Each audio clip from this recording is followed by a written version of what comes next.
Kalian semua harus mendengarkan apa yang saya katakan. Loh. Kenapa jadi Anda yang menentukan? Ini adalah contoh dari diskusi, tapi banyak pendapat orang lain yang tidak didengarkan. Jadinya semua pendapat orang bertabrak begitu saja. Kita tidak bisa memikirkan pendapat kita sendiri dan menganggap orang lain tidak ada. Kita harus mendengarkan pendapat mereka agar diskusi kita tidak gagal seperti ini.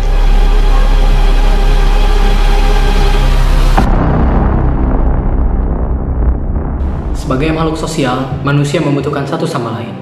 Untuk menyelesaikan masalah, kita butuh bantuan dari orang lain, dan juga kita butuh untuk bertukar pikiran.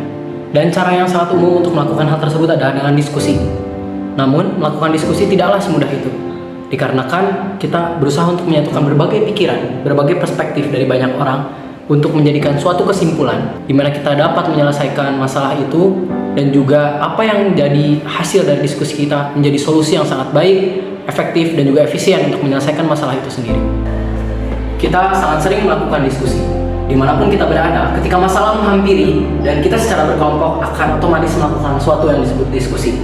Nah, salah satu keluhan yang saya rasakan, ataupun mungkin banyak orang lain rasakan juga, ketika diskusi kita tidak berjalan dengan baik dan ketika diskusi kita tidak menemukan ujung sama sekali, sehingga kita hanya membuang-buang pikiran kita hanya membuang-buang tenaga kita, dan kita tidak menemukan tujuan yang seharusnya kita temukan pada saat diskusi.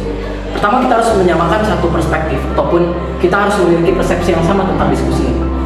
Diskusi memiliki banyak elemen di dalamnya, karena tidak mungkin diskusi berjalan jika kita hanya sendiri. Sedangkan diskusi ini adalah bagaimana caranya kita menghubungkan berbagai perspektif ataupun berbagai pendapat dari orang-orang. Nah, jadi kita harus mengetahui bahwa di diskusi ini kita sudah pasti bertemu dengan orang-orang yang memiliki pemikiran berbeda dengan kita.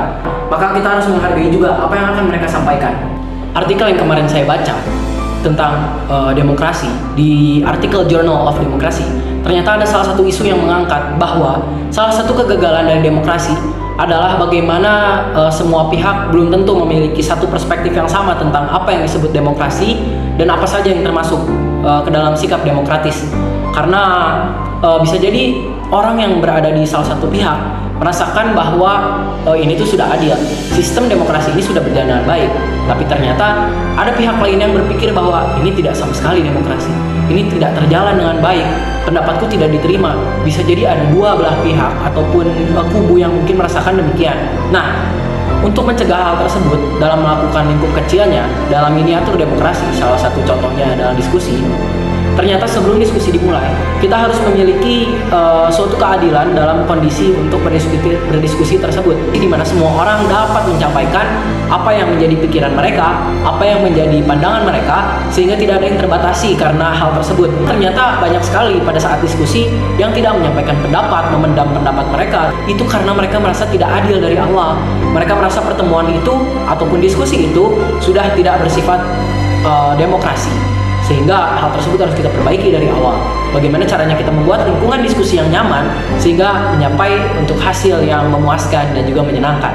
Dalam melakukan diskusi, kita juga melakukan sistem demokrasi, di mana setiap orang yang mengikuti diskusi itu berhak untuk memberikan suaranya, berhak untuk memberikan pendapatnya, sehingga itulah yang disebut dengan kebebasan dalam berpendapat, di mana setiap orang tidak memiliki batasan untuk menyampaikan pendapat, apa yang mereka pikirkan, apa yang mungkin ada di dalam pikiran mereka yang perlu disampaikan kepada orang lain, sehingga dalam suatu diskusi harus tercapai hal tersebut.